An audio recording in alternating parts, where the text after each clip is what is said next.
Hiniwalayan ka. Bakit? Dahil sa ganitong kalagayan. Dapat, hiniwalayan ka ng asawa mo dahil stroke patient ka. Kawawa naman. May anak ka ba? Dapat, may payong ka kasi stroke ka na.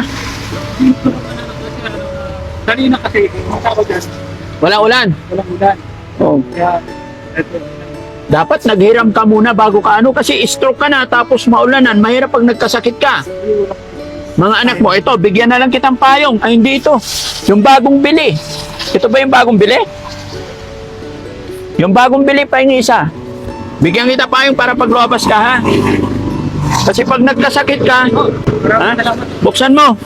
Bakit ka nilayasan ng asawa? Purkit na ka, ganyan na? wala naman ako magawa. Okay naman. Ilan? Hindi ko sabi ng takay kasi, parang, ganyan ba kayo? Okay lang yan. Hindi ko na yung pinapansin. Oo. Dahil po, ang malaga sa akin, meron akong growth na buhay. Ayun. Ano nangyari sa'yo? Stroke. Stroke yan. May pamilya ka ba?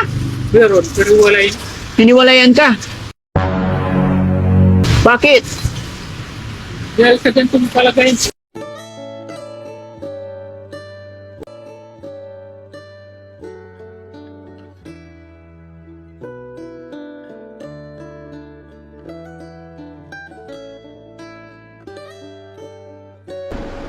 Mga kababayan, may nadaanan kami dito si tatay. So, ko lang malaman kung saan siya papunta. Kung taga saan siya.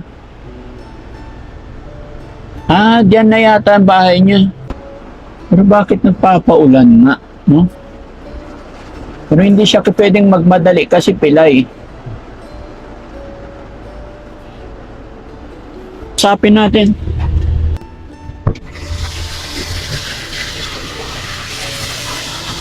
Sir, saan punta mo, sir?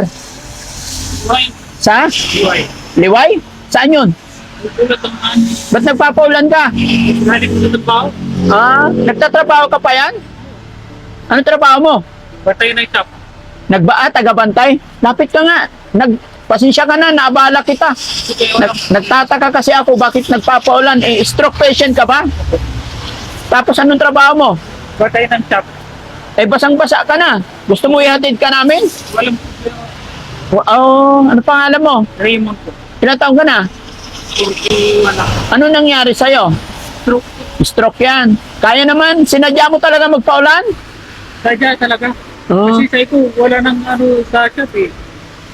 Kaya uwi ka na ng bahay mo. Ayaw mo ihatid kita, malayo pa babae mo? Ay, malapit na dyan. Nilalakad na lang. Magkano na sinisweldo mo araw-araw? Sanda ng araw-araw. Binibigyan ka. May pamilya ka ba? Meron, pero wala yun. Hiniwalayan ka. Bakit? Dahil sa ganitong kalagayan. Dapat, hiniwalayan ka ng asawa mo dahil stroke patient ka. Kawawa naman. May anak ka ba? Dapat, may payong ka kasi stroke ka na. Hindi ko naman kasi kanina kasi, ako dyan, Walang ulan. walang ulan. Oh. Kaya, eto lang. Dapat naghiram ka muna bago ka kasi stroke ka na tapos maulanan. Mahirap pag nagkasakit ka. Mga anak mo, ito, bigyan na lang kitang payong. Ay, hindi ito. Yung bagong bili. Ito ba yung bagong bili? Yung bagong bili pa yung isa. Bigyan kita payong para pag lumabas ka, ha? Kasi pag nagkasakit ka, Maraming salamat. buksan mo. Bakit ka nilayasan ng asawa? Purkit na ka, ganyan na? Kasi wala naman ako magawa. Okay naman. Ilan? Hindi ko sabi ng takay kasi, parang, ganyan ba kayo? Okay lang yan. Hindi ko na yung pinapansin. Oo. Dahil po, ang malaga sa akin, meron akong growth na buhay.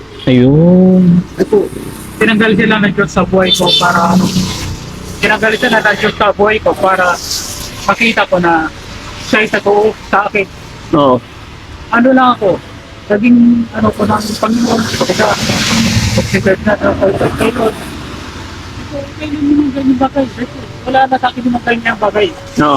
Tinanggal siya ng Panginoon sa akin, ibig sabihin, hindi talaga siya para sa akin. Oo. Ito, tanggap ko rin yan.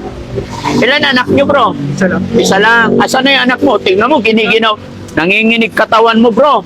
Kasi, mahirap kasi, ho. Oo. Salamat.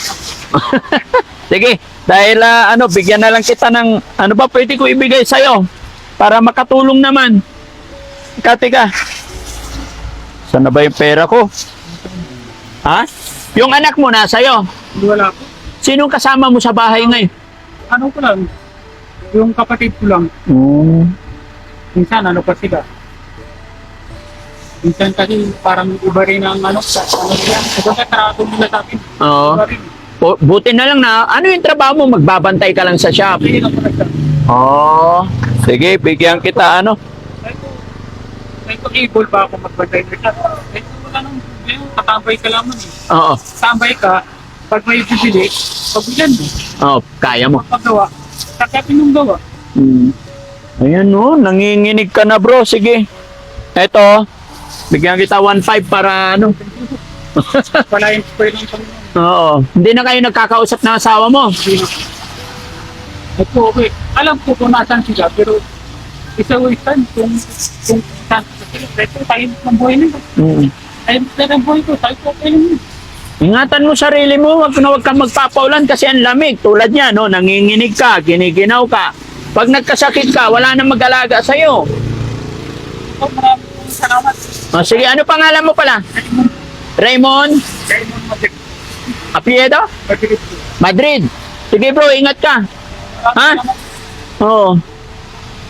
Ayaw mong iatid kita. Ako, dyan na ako. Malapit na. O, sige. Mga kababayan, nakala ko ano, kung saan pa. Nadaanan namin mga kababayan. Ang lakas ng ulan tapos stroke patient pa.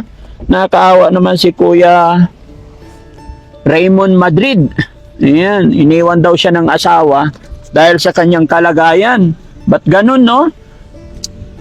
Pagka ganun ba talaga? Pagka wala ng pakinabang, medyo iiwanan na. Tingnan nyo mga kababayan yung kalagayan niya. Stroke patient siya. May isang anak. Nung na-stroke, yan na, wala na siyang pamilya. So ayon sa kanya, tagabantay lang daw siya ng shop. Although malakas ang ulan, nagsara na siguro yung shop na pinagtrabahoan niya at ang sweldo niya 100 pesos daw a day pag nagbantay siya. Nakakaawa. Pero ganun pa man mga kababayan, saludo pa rin ako sa mga taong ganyan. Kahit ganyan na yung kalagayan nila, talagang naghahanap pa rin ng paraan para mabuhay, para may pangkain. Kaya ingat ka lagi, brother. Ayan, gabayan ka ng Panginoon. Salamat at nadaanan ka ng Team Daddy Frankie. Ayan, nabigyan natin siya ng umbrella, mga kababayan.